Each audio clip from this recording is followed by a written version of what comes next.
Jeni me Ditari në orës 9 dhe në minutat në vijim do të ndiqni. Policia arrestoi 3 persona për vrasjen e Jurgen Kurtit në Tiranë. Dyshohet se të arrestuarit janë vrasës me pagesë. Sekuestrohet edhe mjeti me të cilin mendohet se u krye krimi.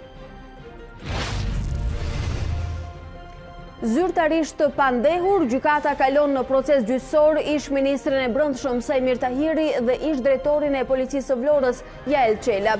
Refuzoi të bëhen kurban, akuzat janë politike, deklaroi Tahiri në dalje të gjykatës, kërkon gjykim të shkurtuar. Shtyhet për në 2 prill pretenca për Kelmen Balilin, mbi të cilin rëndojnë 4 akuza, mes tyre ajo për trafik të lëndëve narkotike dhe pastrim parash. Në seancë mungoi akuzuari me arsyen se ishte i sëmur. Zonja dhe zotëri, mirëmëngjes, mirë se vini në Ditari në orës 9, drejt për drejt si çdo ditë tjetër këtu në ekranin e A2 CNN. Në minutat në vijim do të keni mundësi të informoheni edhe për të tjera tema si këto. Val shkarkimesh në diplomaci, Ministria jashtëm në detyrë Gen Cakaj firmos largimin e mbi 20 diplomatëve nga shërbimi. Ikën edhe konsulli shqiptar në Rom, Edmond Kumaraku. Tashmë aprovuar edhe nga Parlamenti Evropian, ndryshimi i orës në vendet e BE-s nga viti 2021 nuk do të jetë i detyrueshëm. Secili shtet mund të vendos vetë nëse do të ndryshojë akrepat e orës 2 herë në vit. Partir albumi më i mirë ndërkombëtar. Këngëtarja e muzikës jazz Elina Duni vlerësohet për albumin që bën bashk, kompozime të reja, por edhe këngën italiane, Amara Terra Mia apo notat folklorike shqiptare.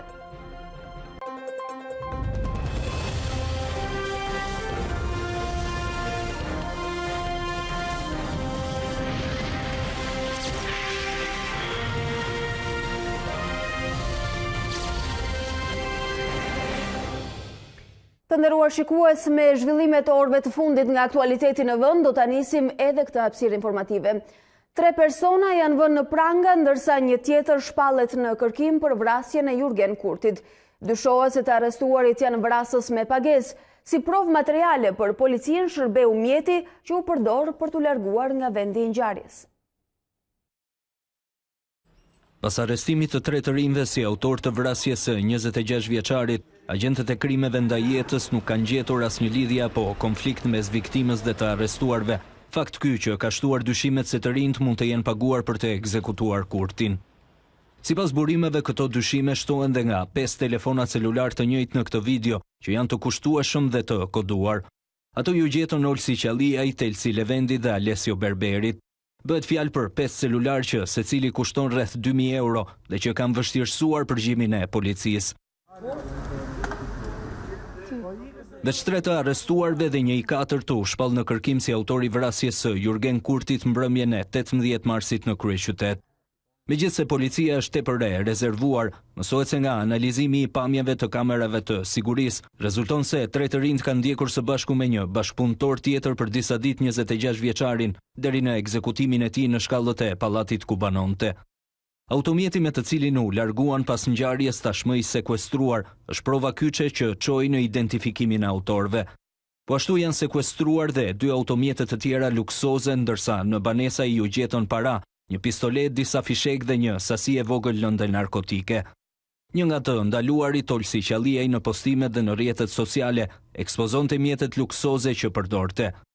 Të arrestuarit nuk kanë pranuar akuzat duke mohuar përfshirje në vrasje, ndërsa policia po heton pistën e akmarrjes dhe konflikteve të mundshme të Jurgen Kurtit lidhur me profesionin e tij si biznesmen.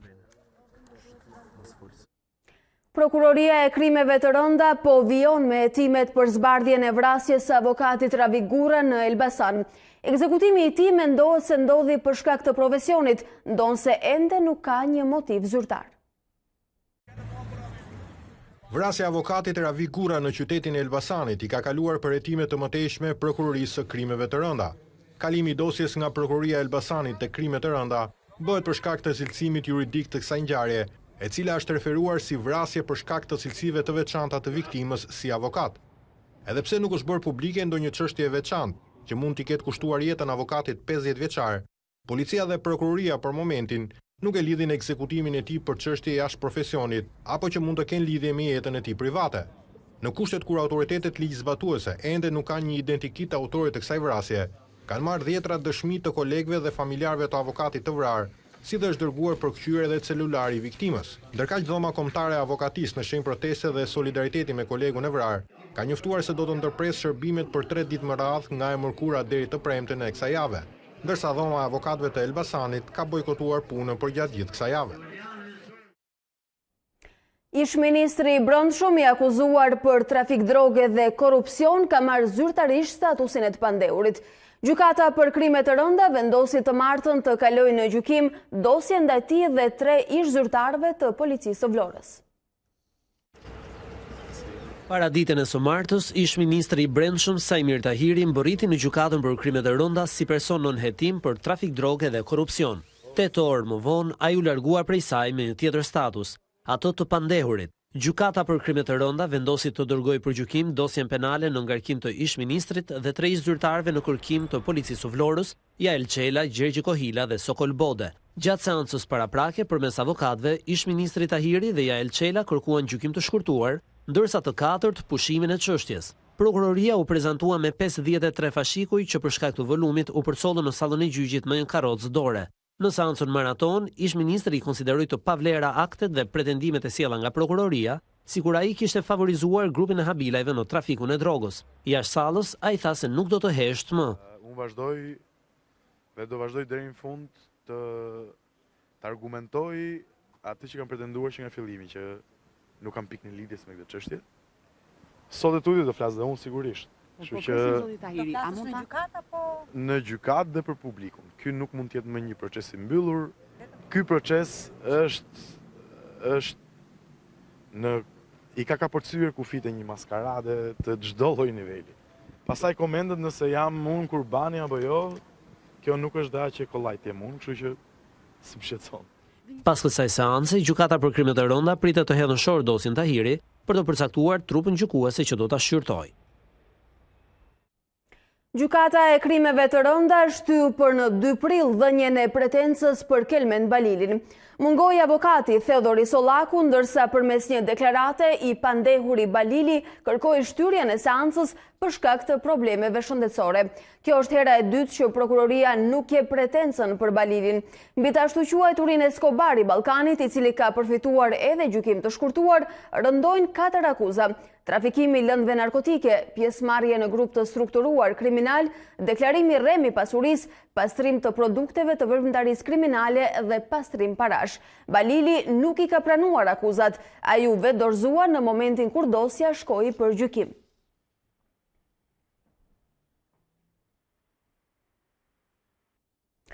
Ish-prefekti i Shkodrës, Paulin Radovani, e ka të ndaluar të udhëtojë jashtë vendit. Gjykata e Shkodrës ju përgjigj kërkesës së prokurorisë duke caktuar masën e sigurisë, detyrim paraqitje dhe ndalim për të dalë jashtë kufive të vendit. Gjykata dha arrest me burg në mungesë për 2 djemtë e ish-prefektit, Elton dhe Robert Radovani. Ata akuzohen për mashtrim në kuadër të skemës së fajdeve që u godit disa ditë më parë në Shkodër. Në fakt, ish-prefekti denoncoi skemën e fajdeve, por me sa duket, prokuroria ka gjetur prova që implikojnë edhe atë në këtë skemë.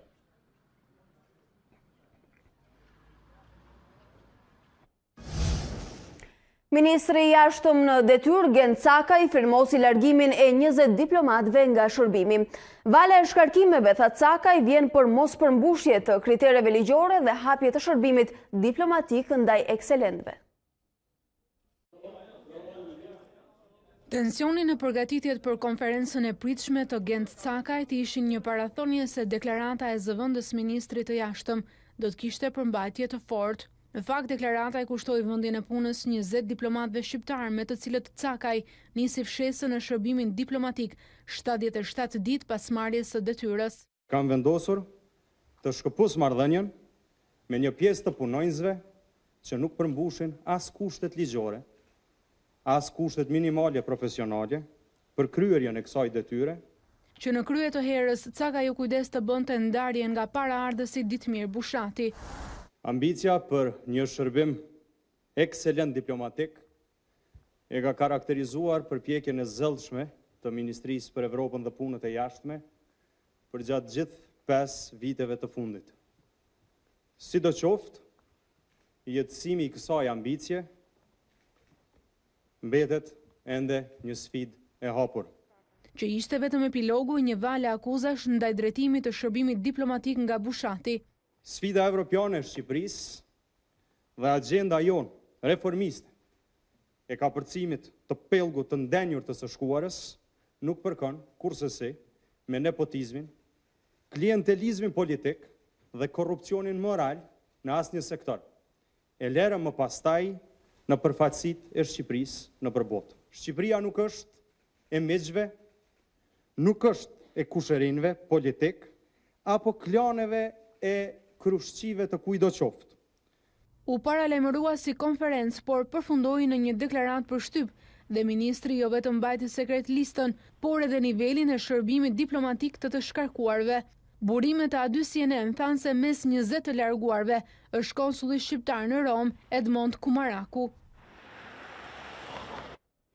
Ashpërsim të kodit penal dhe ndërhyrje të sigurisë në spitale janë masat e qeverisë në përgjigje të rasteve të përsëritura të dhunës ndaj mjekëve. S'mund të kthehet në sport dhuna ndaj njerëzve që ofrojnë shërbime për qytetarët, deklaroi kryeministri Rama. Është një domosdoshmëri. Nuk mundet do të vazhdojmë spitale që u ngjajnë stacionave të trenit në filmat e Far West. Spitalet në mbarvendin pritet i nënshtrojnë një strukturë të re sigurie. Dhuna e ri përsëritur ndaj bluzave të bardha ka bërë që qeveria në bashkëpunim me policinë e shtetit të fusi në sistemin e sigurisë në spitale punonjës të policisë në lirim apo prag pensioni, duke mos e lënë më atë në dorë të policive private. Për këtë po bëjmë një reformë me Ministrinë e Brendshme, në drejtimin e Ministrit të Brendshëm, i cili ka propozuar krijimin e një kompanie të policisë shtetit, që të shërbej dhe si një fazë tranzicioni për shumë punonjës policisë nga momenti i daljes jashtë nga radhët e ushtimit aktiv detyrës drejt pensionit dhe për të standardizuar policinë private. E kushdo që ngre dorën ndaj personelit shëndetësor pritet të përballet shumë shpejt me dënime më të ashpërsuara të kodit penal. Është e domosdoshme që ne të ndërhyjmë përsëri në kodin penal dhe po bëhet një diskutim i gjerë brenda grupit tonë parlamentar, brenda komisioneve me njerëzit e dur që kanë ekspertizën e dur.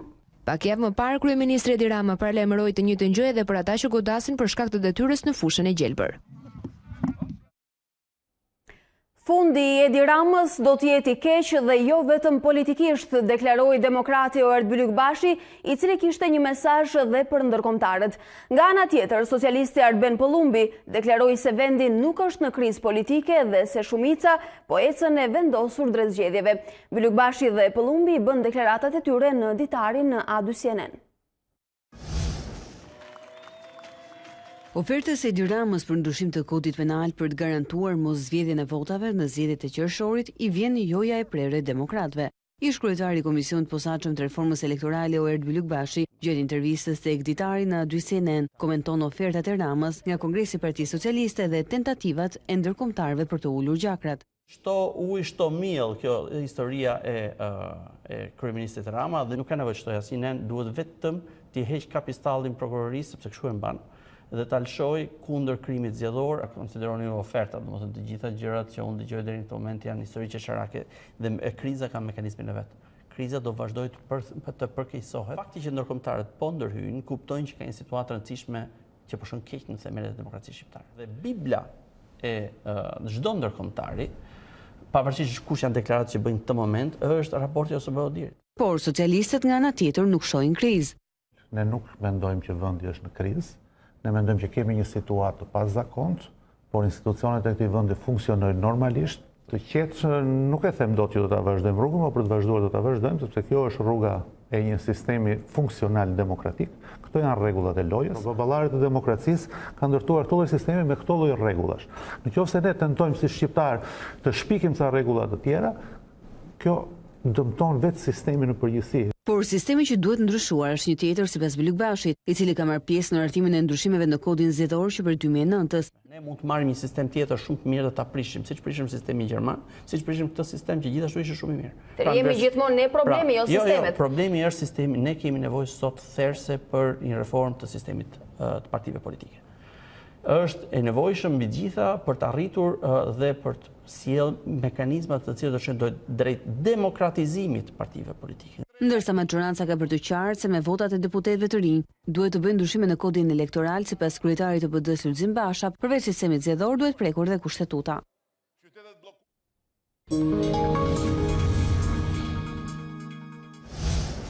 Do të njihemi dhe me zhvillimet e fundit politike nga rajoni mbetemi në Kosovë. Kryeministri i Kosovës Ramush Haradinaj kritikoi ashpër Bashkimin Evropian dhe theksoi se ka humbur besueshmërinë për shkak të vonesave në liberalizimin e vizave.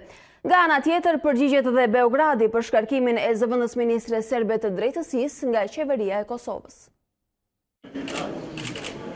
Kryeministri i Kosovës Ramush Haradinaj kritikoi ashpër zyrtarët e Bashkimit Evropian sa i përket çështjes së liberalizimit të vizave.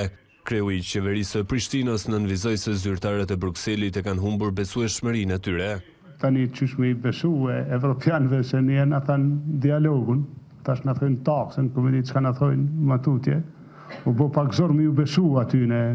Haradinaj mbështeti sërish vendimin e tij për shkarkimin e zëvendës ministres së drejtësisë Vesna Mikić, pasi kjo e fundit e cilësoi genocid ndërhyrjen e NATO-s në Serbi. Në përgjithësi ne jemi të vetëdijshëm se ka disa pikpamje të ndryshme politike, por mendojmë se akuza ndaj NATO-s për genocid ose për pra edhe ato identifikimet si kanë qenë deklarimet e zëvendës ministres kanë qenë papranueshme. Ndërkaq zyra për Kosovën në qeverinë e Serbisë tha se shkarkimi i Mikić është edhe një tjetër provë se Ramush Haradinajt i duhen serb të dëgjueshëm dhe të bindur. Në një deklaratë zyra drejtuar nga Marko Gjurić thotë se duke e quajtur agresionin si genocid dhe separatistët shqiptar terrorist, Mikić ka shprehur mendimin që mbizotron mes popullit serb. Haradinaj dhe bashkëpunëtorët e tij mund t'ju ngrenë 10 monumente agresorëve dhe terroristëve, por populli serb nuk do të detyrohet t'i respektojë ata që i kanë bërë keq, thuhet në deklaratën e cituar nga Evropa e Lirë. Në Serbi u mbajti një tubim përkujtimor për krimet ndaj disa shqiptarëve të Kosovës, trupat e të cilëve u gjetën në varrezën masive në Batajnicë të Beogradit. Organizatat jo qeveritare kërkuan që shteti i Serbisë të zbulojë dhe raportojë të dhënat për personat e zhdukur gjatë konfliktit në Kosovë. Gjithashtu bëjnë thirrje që prokuroria për krime lufte të ndjek penalisht dhe të dënojë përgjegjësit për krimet ndaj shqiptarëve. Organizatat jo qeveritare ndër të tjera kërkuan që të ndërtohet një monument përkujtimi për viktimat në Batajnicë.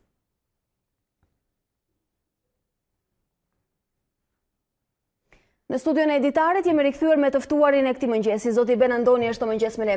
Mirë se vini. Përshëndetje. Zoti Andoni, duket sikur konflikti i brendshëm në Kosovë, por edhe në raport me Serbinë ka ngelur në stadin e deklaratave. Çfarë po ndodh aktualisht? Po gjithçka ka ngrirë për shkak të me çfarë shikohet, me shkak të pengesës që vjen vetë nga faktori ndërkombëtar.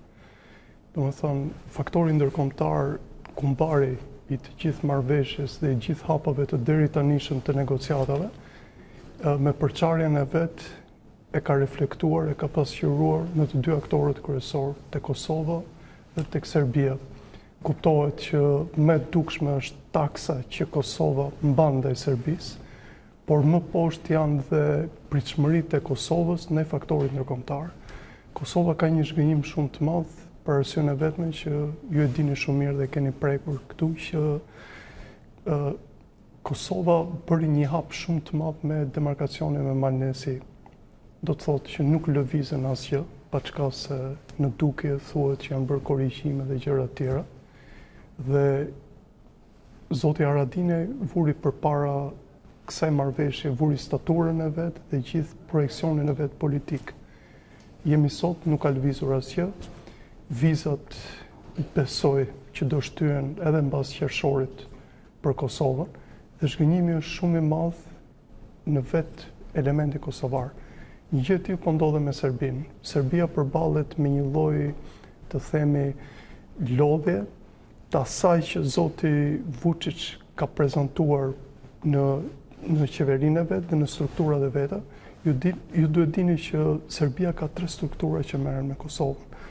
Ka një qeveritare, ka një presidenciale, ka dhe një në parlament. Të treja këto në një farë mënyre reflektojnë të gjithë mosmarrveshjen e faktorit serb, që në duke mbahet me taksa, po në fakt ka një pakënaqësi sepse e gjithë energjia është marrë për negociata, ndërkohë që duhet kalonte pak në problemet e brendshme. Dhe të dyja Dhe ndërkohë që negociatat nuk kanë prodhuar pothuajse asnjë rezultat. Asnjë rezultat. Pritesh sepse Shtetet e Bashkuara të Amerikës ishin dhe të paktën kanë theksuar që do futen realisht fort në javët në vazhdim për t'i dhënë një drejtim marrëveshjes, dhe kjo ka qenë të paktën akordi që është marrë nga zyrtarët e tretë me funksionarët e Bashkimit Evropian. Po dhe kjo ka ngecur sepse ne dim shumë mirë në maj janë zgjedhjet në Bashkimin Evropian. Ndërkohë që e gjithë administrata amerikane ka qenë përballë pritshmërisë të raportit që do bënte krye prokurori i shtetit për zotin Trump. Tani unë besoj që do përshkallëzohet pak më shpejt marrëveshje. Ka shumë mundësi që dialogu i brendshëm në Kosovë, që 2 ditët e fundit ka sjell prap konflikte, sepse opozita është krejt e pakënaqur me përfaqësimin e zotit Thaçi, të realizohet ajo që është propozuar nga kreu i PDK-s dhe në një farë mënyrë është artikuluar dhe nga Bashkimi Evropian, që do të thotë do ketë një pezullim të përkohshëm. Pezullim i përkohshëm, propozimi i zotit Veseli. Zotit Veseli, por me çfarë shoh, ai e ka artikuluar, por në fakt ka ardhur nga Brukseli. Dhe duket si po përgatitet një terren nga zoti Veseli dhe jo vetëm. Po përgatitet një terren për zgjedhjet parakohshme në Kosovë dhe që PDK-ja të marrë prap formë dhe të jetë aktori kryesor në këto bisedime. Por ju e dini shumë mirë që në Kosovë ka një problem shumë të madh, sepse në marrëveshjen dhe në grupin negociator nuk janë 2 aktorët kryesor të opozitës kosovare. Nuk është vetëvendosja dhe nuk është dhe LDK-ja, që janë të 2 faktorë shumë për zgjedhjet në Kosovë. Dhe duke përmbledhur me pak fjalë, është një ngërç shumë i madh që unë besoj mbas marrjes pozitive të raportit në Amerikë me mbarimin e mandatit në Europë të gjithë enturazhit të tanishëm, besoj që administrata amerikane do ushtrojë forcë me, të themi, jo më me zëvendës sekretarët e shtetit të rajonit, por me nivele më të larta për t'i ulur në kryesën e bisedimeve dhe të paktën për të bërë këtë nënshkrimin. Ndoshta edhe për të finalizuar marrëveshjen brenda aktivitit, siç është këmbgulur vazhdimisht sepse presionin direkt ka pasur. Sigurisht. Në fakt, administratës amerikane për shkak të investimit total që ka bërë për pavarësinë e Kosovës, dhe ju dini që në Këshillin e Sigurimit, Shteteve të Bashkuara të Amerikës vazhdimisht i përmendet Kosova si një nga, të themi, dështimet e saj. Dhe prandaj, të themi, marrëveshja Kosovë-Serbi në rast se do arrihet, është një lloj, të themi, duke se një lloj detyrimi. Është një lloj detyrimi. Sepse ju e dini që për krah kësaj, investimi shumë i madh i administratës Trump ka qenë në lindjen e mesme. Po ndërkohë, me konfigurimin që ka marrë lindja e mesme, me problematikën e fundit që ka hapur zoti Trump me lartësitë Golan, atëherë bën shumë të vështirë që çfarëdo që të bëhet me marrëveshjen Kosovë-Serbi, ne vemi shumë afër dhe kujtojmë që kjo marrëveshje është gati në qendër të problemeve europiane, por nuk është shumë dhe botërore. Është një çështje, po jo çështje. Zoti Andoni, përtej fasadave dhe detyrimeve që kanë palët në këtë moment, çfarë do cillte në praktik marrëveshja Serbi-Kosovë? Përllogarisim se finalizohet brenda aktivitit. Do cillte thjesht një paqëtim të 2 aktorëve kryesor, qeverive, për të ndihmuar komunitetet e tyre në vendet respektive. Dhe një farë mënyre të themi zbutjen e ceftës në të 2 këto vende dhe një farë mënyre lirimin e Kosovës dhe Serbisë nga angazhimet që kanë në kuadër të procesit të Berlinit, që do të thotë të dy këto vende do ishin më të lira dhe më bashkëpunuese me fqinjët për të çuar përpara projektet. Ju dini që ne shumë shpejt jemi në takimin e radhës të procesit të Berlinit që do mbahet në Krakov, në Poloni. Dhe për shkak të gjithë situatës që ka ndodhur, protestave në Malzi, Serbi, Shqipëri. Gjithë Ballkanin? Gjithë Ballkanin, bravo. Të bllokimit komplet të marrëveshjes Kosovë-Serbi, ky proces gati duket si i vdekur në këto momente.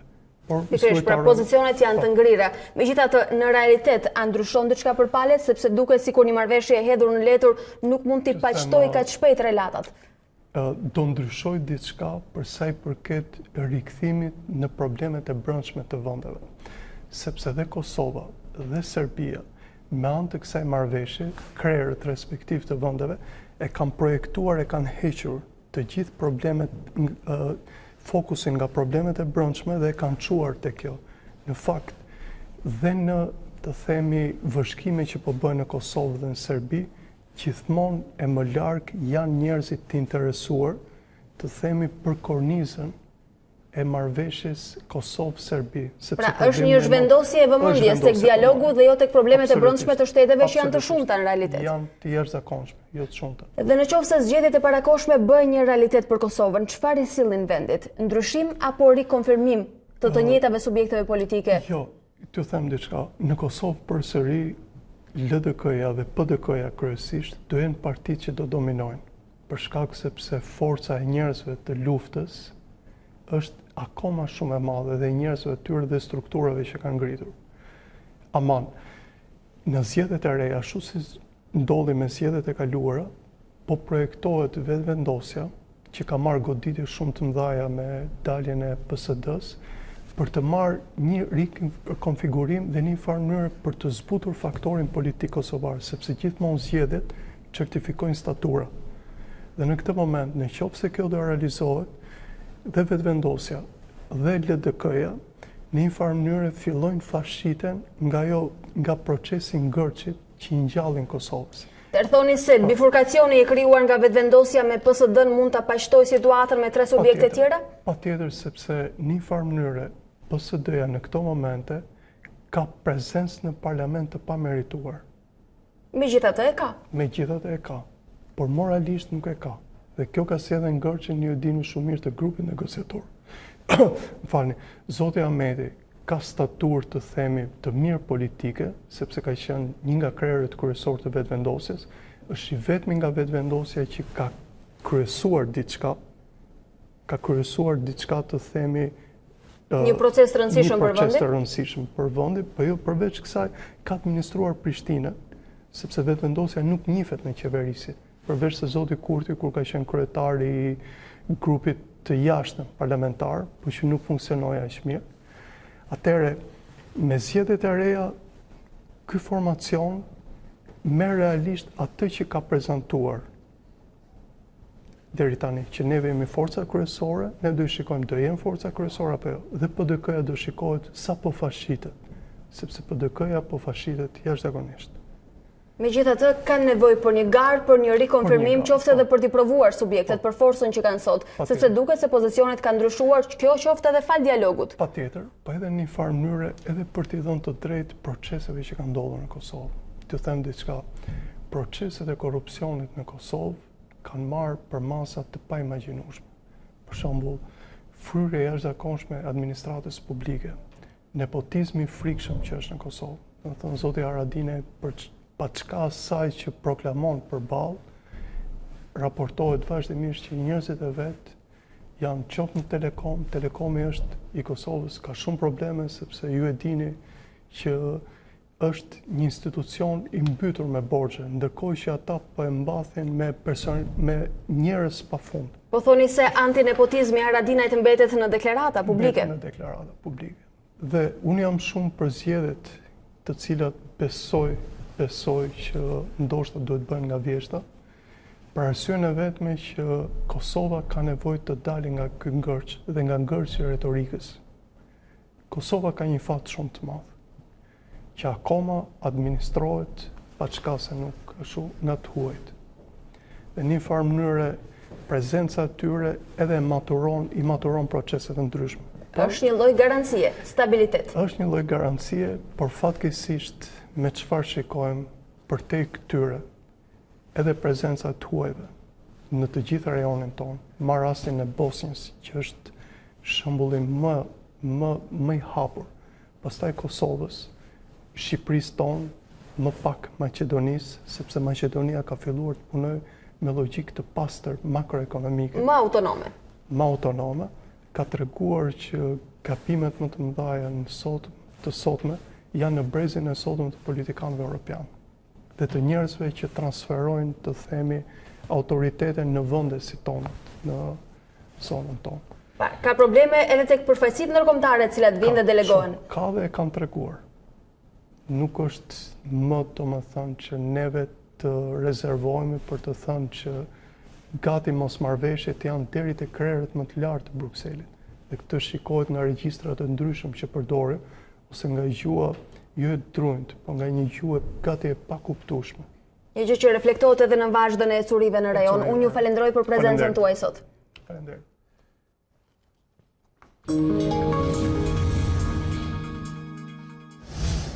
Të nderuar shikues, ne rikthehemi për të ndarë bashkë të tjera informacione.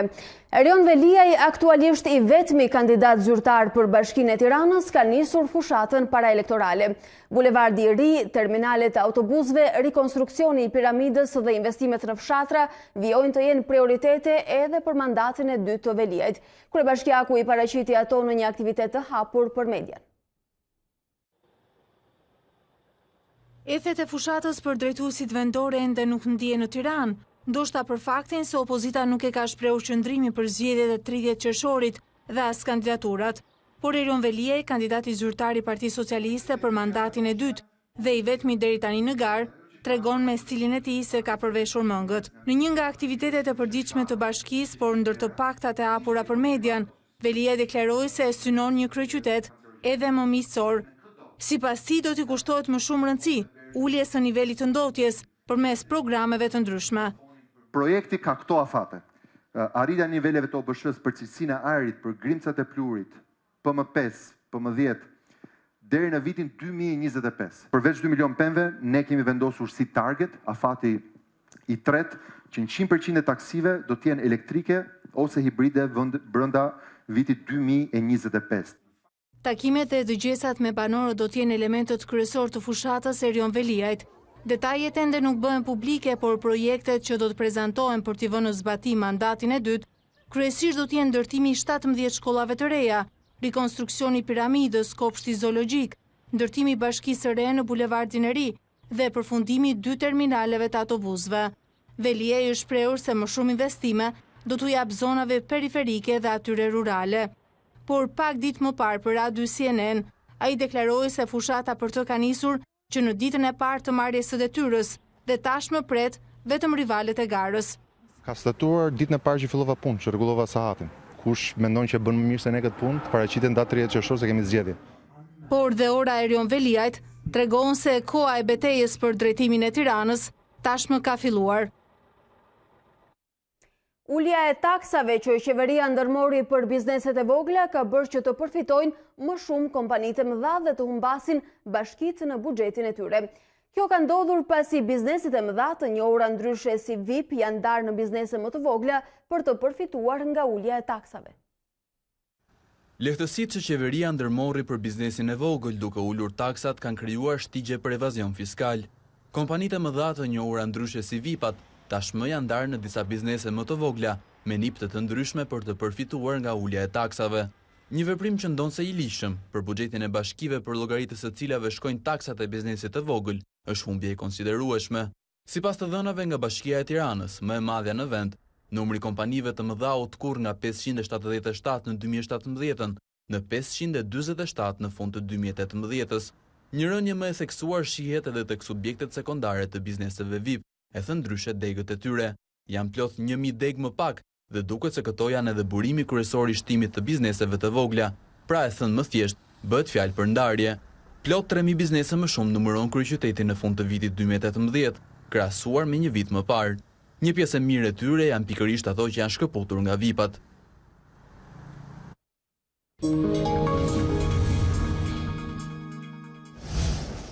Njemi me të rejat nga politika ndërkombëtare, presidenti amerikan i kthehet sulmeve ndaj mediave. Donald Trump i akuzon ato si nxitëse të gënjeshtrave për bashkëpunimin me Rusinë. Presidenti premtoi gjithashtu se ata që qëndrojnë pas këtyre pretendimeve do të hetohen. Donald Trump po e shfrytëzon në maksimum momentumin e ri politik, pasi Robert Mueller e pastroi nga akuzat për bashkëpunim të mundshëm me Rusinë. Në zgjedhjet presidenciale të 2016-s, kreu i shtëpisë së bardhë u rikthye sulmeve ndaj mediave. Për 2 vjet ato nxitën gënjeshtrën për një marrëveshje të fshehtë me Rusinë, ndërsa e dinin se ajo nuk ekzistonte. Ato vërtet janë armiku i popullit dhe partia e vërtetë e opozitës. Presidenti Trump përsëriti në Twitter thënien e një përkrahësi të tij se hetimi prej 22 muajsh i prokurorit special nuk duhet të kishte filluar fare. Në një përmbledhje të konkluzioneve të Mueller, prokurori i përgjithshëm William Barr tha të dielën se Trump dhe fushata e tij e vitit 2016 nuk patën komplotuar me Rusinë për ta ndihmuar atë të fitonte. Por raporti nuk arriti në ndonjë përfundim nëse udhëheqësi amerikan ka penguar drejtësinë. Sulmi i Trump ndaj mediave vjen pasi ai dhe aleatët republikanë në Kongres u zotuan se do të kryejnë hetimet e tyre për kritikët kryesor të presidentit dhe për ata që qëndrojnë pas hetimit mbi lidhjet mes fushatës së vitit 2016 dhe përpjekjeve të Rusisë për të prishur zgjedhjet amerikane. Alarmet për bombë detyruan evakuimin e disa bashkive rreth Gjermanisë. Autoritetet po hetojnë ndonjë lidhje të mundshme mes këtyre rasteve. Bashkitë u rihapën pas kontrolleve të imtësishme të forcave speciale. Rikthehet alarmi për sulme në Gjermani. Bashkitë të ndryshme u evakuuan pas kërcënimeve në disa raste alarme për bombë të marra me email gjatë orëve të para të së martës. Kjo është konfirmuar nga autoritetet gjermane. Hetuesit po merren me këtë çështje. Ne kemi identifikuar kërcënime të njëjta dhe në bashki të tjera përveç Augsburgut. Një lidhje e mundshme mes tyre po hetohet.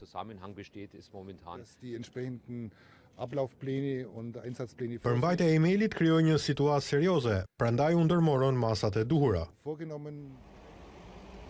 Rendsburg, Göttingen, Chemnitz, Kaiserslautern dhe Nordschleifen ishin qytetet e tjera që morën të njëjtin kërcënim, ndërkohë bashkitë u rihapën sërish pasi në kontrollet e policisë nuk u gjet ndonjë gjë e dyshimt. Liderët europian u takuan me presidentin e Kinës në Paris dhe premtuan se do të punojnë për të përmirësuar marrëdhëniet bilaterale. Merkel, Macron dhe Juncker shprehen mbështetje për projektet e Pekinit, por kërkuan reciprocitet sa i përket tregtisë. Presidenti francez Emmanuel Macron priti në Pallatin Elysée kancelaren gjermane Angela Merkel, presidentin e Komisionit Evropian Jean-Claude Juncker, të cilët u takuan me liderin e Kinës Xi Jinping. Ata diskutuan për çështjet të multilateralizmit, veçanërisht për ndryshimet klimatike dhe tregtinë. Macron kërkoi që konkurrenca mes Brukselit dhe Pekinit të mos sjellë izolim. Ne kemi divergjenca. Natyrisht në historinë e njerëzimit, fuqitë nuk funksionojnë pa rivalitet. Ne respektojmë Kinën dhe jemi të përkushtuar në dialog dhe bashkëpunim. Presim që partneri jon i madh të respektojë unitetin e Bashkimit Evropian, si dhe vlerat që mbart në vetvete dhe në botë. Ne po marshojmë përpara krah për krah dhe po ndajmë dëshirën dhe vështirësitë. Nuk duhet të lejojmë që dyshimi ndërsjell të marrë më të mirën prej nesh.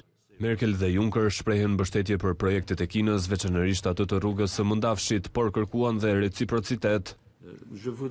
Parapëlqej një reciprocitet më të artikuluar mes Kinës dhe Bashkimit Evropian nga sa është aktualisht, pasi bizneset europiane duhet të marrin të njëjtën qasje në tregjet kineze me atë që kanë bizneset kineze në Europë, pra qasje totale. Ne si europian dëshirojmë të luajmë një rol aktiv në projekt, i cili duhet të çojë në reciprocitet. Takimi i organizuar nga Macron kishte për qëllim ndërtimin e një marrëdhënie BE-Kin më të sinqertë dhe të drejtë. Nga viti 2021, ndryshimi i orës në vendet e Bashkimit Evropian nuk do të jetë më i detyrueshëm. Parlamenti Evropian miratoi propozimin për t'i dhënë fund kësaj praktike. Secili shtet do të mund të zgjedhë nëse do të ruajë sistemin aktual apo do të heqë dorë nga ndryshimi i akrepave 2 herë në vit. Parlamenti Evropian mbështeti propozimin për t'i dhënë fund ndryshimit të detyrueshëm të orës. Approvato. Votazione della proposta per... Sipas propozimit, secili shtet antar nga viti 2021 do të mund të zgjedhë nëse do të ruajë sistemin aktual apo do të heqë dorë nga praktika e lëvizjes së akrepave 2 herë në vit. Komisioni Evropian e bëri propozimin muajin e kaluar pas një konsultimi publik që tregoi se 84% e anketuesve ishin kundër praktikës. 4.6 milion shtetas europian morën pjesë në konsultim, 70% prej të cilëve gjerman. Kundërshtit për ndryshimin e orës janë më të theksuara në vendet veriore, ku ndryshimet sezonale në orët me diell janë më të mëdha se në jug. Studimet të ndryshme sugjerojnë se nga pikpamja e shëndetit, mirëqenies së kafshëve apo energjisë, ndryshimi i orës po rezulton i pavlerë. Prandaj u lumturova shumë kur presidenti i Komisionit Evropian sugjeroi se kjo praktik do të merrte fund. Por europarlamentarët dhe komisioni theksojnë se shtetet duhet të koordinojnë zgjedhjet e tyre në mënyrë që të minimizohet risku i problemeve në ekonomi për shkak të sistemeve të ndryshme kohore. Kursimi i orëve me diell ka qenë i detyrueshëm në BE që prej vitit 2001 dhe synonte lehtësimin e funksionimit të tregut të brendshëm evropian dhe reduktimin e kostove të energjisë.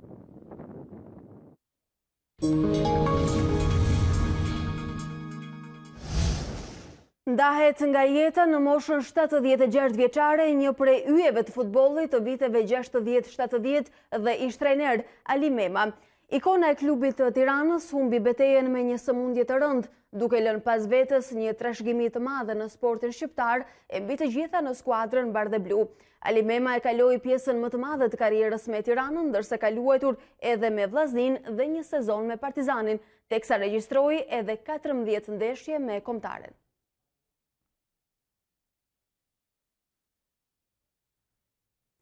Përfaqësuesja shqiptare e shpresave zhgënjeu edhe në ndeshjen e dytë duke e bërë praktikisht të pamundur kualifikimin për në Europianin e 21 vjeçarëve. Skuadra e trajnerit Alban Bushi nuk arriti më shumë se një barazim 2-2 për ballandorës në transfert.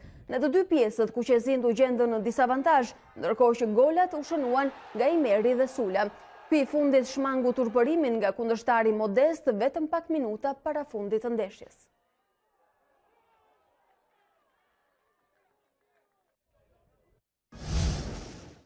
Këngëtarja shqiptare Elina Duni vlerësohet për albumin më të mirë ndërkombëtar Partir.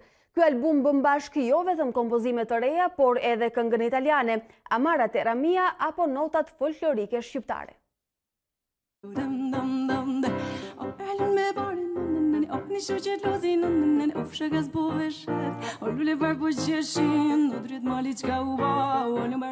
Partir është albumi më i mirë ndërkombëtar për vitin 2019.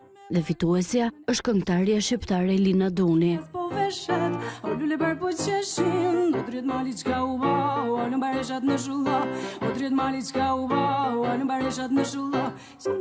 Vlerësimi për albumin më të ri të artistes shqiptare vjen që nga ceremonia e çmimeve të muzikës jazz, që këtë vit është mbajtur në Belgjik. Në Klara Awards, Duni është vlerësuar për zërin e veçantë dhe muzikën pa kufi që ka bërë bashkë në një album të vetëm.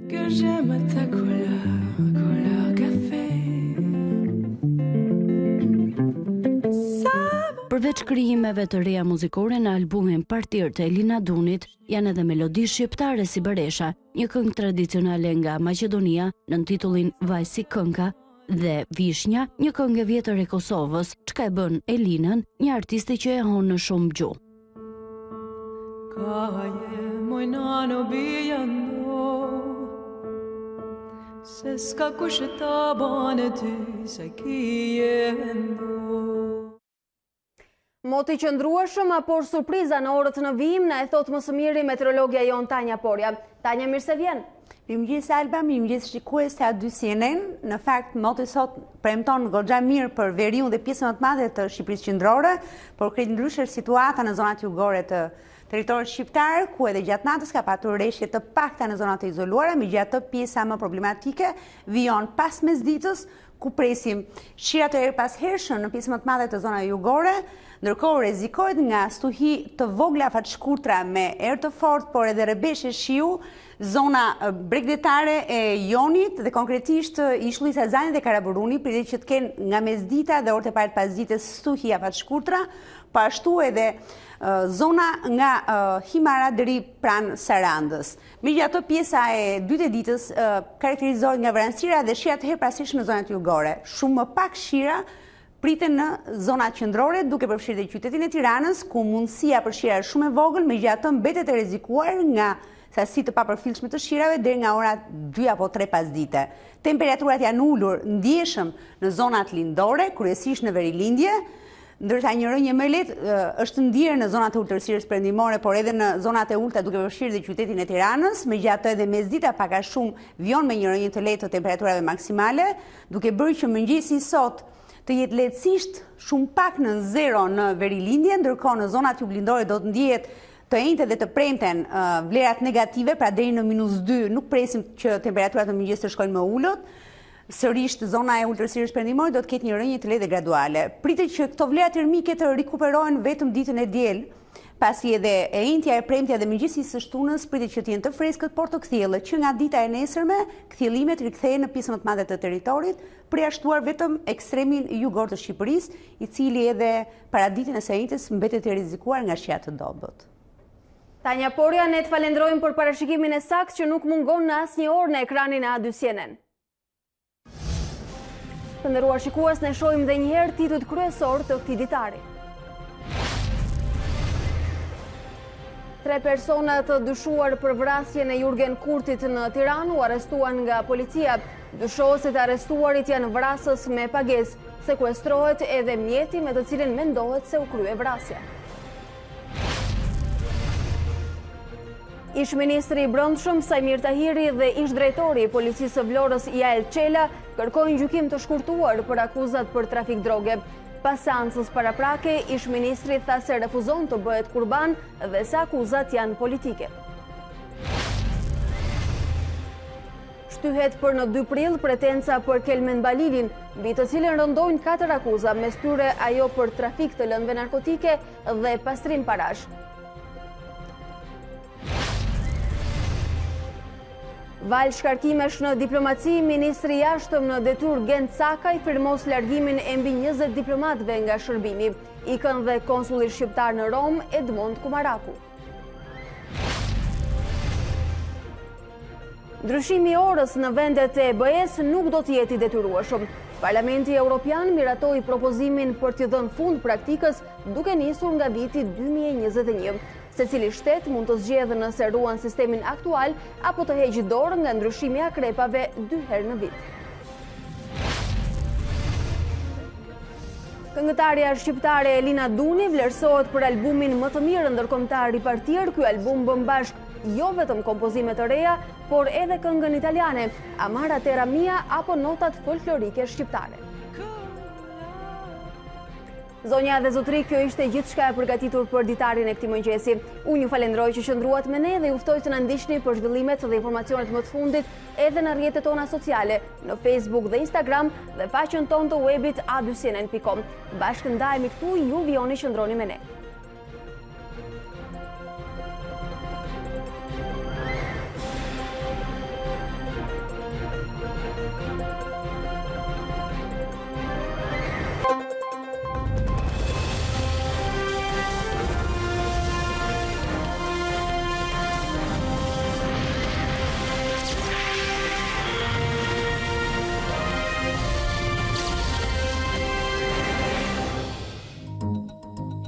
Unë jam Alba Lishani dhe ky është Ditari në A2 CNN. Për të parë të gjitha videot e Ditarit, klikoni subscribe.